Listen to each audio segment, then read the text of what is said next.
আসসালামু আলাইকুম। অভিনন্দন বাংলাদেশ ক্রিকেট দলকে। অভিনন্দন নাসুম আহমেদকে, মুস্তাফিজকে এবং রিশাদ হোসেনকে এবং তানজিদ হাসান তামিমকে। তাদের এই দুর্দান্ত পারফরমেন্সের কারণেই আজকে এই বাংলাদেশের সাফল্যটা এসেছে। আফগানিস্তানের সাথে একটা জয় এসেছে। আফগানিস্তানের সাথে বর্তমানে বাংলাদেশের একটা কম্পেয়ারিং যে একটা পজিশন, এটা কিন্তু খুব কমই।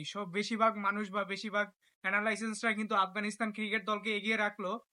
পরবর্তীতে দেখা গেল যে খেলার মঞ্চে আসলে রাজকীয়ভাবে বাংলাদেশের যে প্রত্যাবর্তন, যে শ্রীলঙ্কার সাথে হারার পরও যে লিটন কুমার দাসের যেই এই জায়গায় কিন্তু সবসময় লাস্ট ব্যাটিং জিততে ছিল।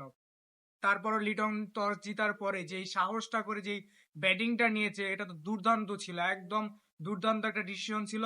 সম্পূর্ণ তার এটা ব্যক্তিগত ডিসিশন ছিল। এখন বাংলাদেশের ব্যাটাররা অবশ্যই ভুগছে, জাকির আলী অনেক, তাওহিদ হৃদয়, ওরা অনেক ভুগছে, বাট তানজিদ তামিম খুবই ভালো ব্যাটিং করেছে। সে 52 রান করেছে। তার 52 রানের উপর নির্ভর করেই বাংলাদেশ একটা টোটাল স্কোর 154 রান করতে পারে, 155 রান টার্গেট দাঁড় করায়। শুরুতেই নাসুম আহমেদ যেভাবে তাদেরকে ঘুরিয়েছে, তাদেরকে নাচিয়েছে, এটা দেখার মতো ছিল।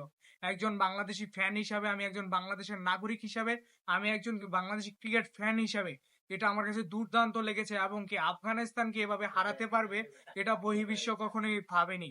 এবং কি এখন বাংলাদেশ জিতছে, এটা একটা স্বস্তির খবর হলেও বর্তমানে সমীকরণে একটি মারপ্যাচ রয়েছে, এটা আমরা সবাই জানি।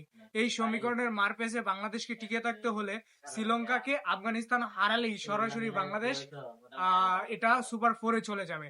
আর যদি আফগানিস্তান শ্রীলঙ্কাকে হারায়, সেক্ষেত্রে আরো বিপজ্জনক ঘটনা বাংলাদেশের জন্য। বাংলাদেশ এশিয়া কাপ থেকে বিদায়ও নিতে পারে। সবচেয়ে বড় কথা হলো যে বাংলাদেশের যে সমীকরণের মারপ্যাচ, আরো অল্প রানে যদি আফগানিস্তানকে অল আউট করে ফেলা যেত, অ্যাটলিস্ট বাংলাদেশের জন্য খুবই ভালো হতো। কারণ বাংলাদেশের রান রেটটা খুবই কম, খুবই নিচের দিকে, বর্তমানে মাইনাসে আছে। ম্যাচ জিতার পরে কিছু একটা প্লাসে যাবে। 4 পয়েন্ট নিয়ে বাংলাদেশ এখন 2-এ থাকবে, 2 নম্বর দল হিসাবে। যদি শ্রীলঙ্কা জিতে 1 নম্বর দল হিসাবে সুপার 4 কনফার্ম করবে।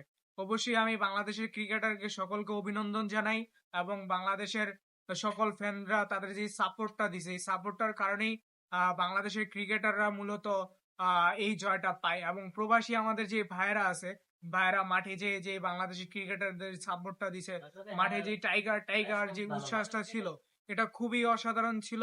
আজকে পুরো বাংলাদেশি হ্যাপি। কারণ বেশিরভাগ অ্যানালাইসেন্স বা বহির্বিশ্বে যারা, সবাই বাংলাদেশকে তুচ্ছ করে দেখতে শুরু করেছিল যে বাংলাদেশ পারে না, বাংলাদেশের ক্রিকেটারদের কিছু নাই, বাংলাদেশের ক্রিকেট বোলাররা কিছু করতে পারে না, অনায়াসে মার খায়। কিন্তু লিটনের একটি ভুল সিদ্ধান্ত ছিল, সেটি হচ্ছে আপনার আরেকটা এক্সট্রা বোলার নিতে পারতো সে। যদিও সাইফ হাসানকে নিয়েছে এক্সট্রা ব্যাটারি হিসেবে, তাকে ওপেন করিয়েছে এবং তিনি দেখে শুনেই খেলেছেন। তার যে একটা নির্দিষ্ট ক্যাটাগরি ব্যাটিং তিনি না করতে পারলো, তিনি ভালো মানের একটা ব্যাটিং করে গেছেন এবং বাংলাদেশের দল তার উপর নির্ভর করে অনেকটা স্কোর তার করিয়েছে। এবং তাওহিদ হৃদয় আজকেও দেখলাম স্ট্রাগল করতেছিল, অফ সাইডের বল তিনি খেলতেই পারতেছেন না।